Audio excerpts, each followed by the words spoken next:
Bakit ang Opo, tagpulo? ayan naman. For today's video na siya gitambang nga bugas. Ngayon, duslak-duslak ka ng tinidor. Uy. Luiloy pagabas bugas, no? Gitimbang niya gamit ang fork. Anong fork ba? Pwede naman kutsara, uy. Gisa-isas kanahan. Yung giline-line. Anak, fall in line yun ang mga bugas, no? Tagsagid ka lugas. Anak, toothpick yung gamit. Ang ending, anak, yan pang bungkago, no?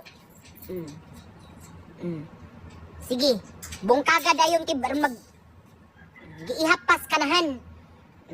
Make sure nga na nakuan yun na firm yun, no? Nga wagi kulang halak ka giihaps kanahan. Giinihaps kahanahan ang bugas. Lugas. Gi-divide, gi-plus. 1 kilogram ana sa 50 ka buok lugas ing ani ang wa say lingaw sing kinabuhi, no? High blood ko like ang sahod samok. Sulog-sulog pwedeng gidiwab ya pa lang, uy, mag-request mo gibungkag niya pagkahuman, no? Ginuo ko magsulot ang nugon alami rag buhok, uy.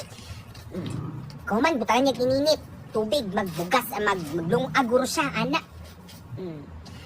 Butang niya sa murag unsa man ini pang buhat, uy. Sudanan manas cotton buds.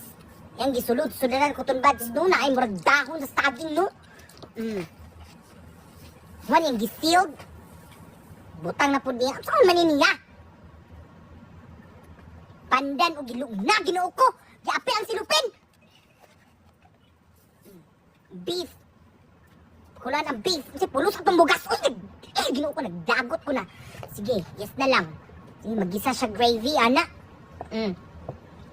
Sasan niya ang kuan ng bugas na luto na. Kauman, ana. Hala.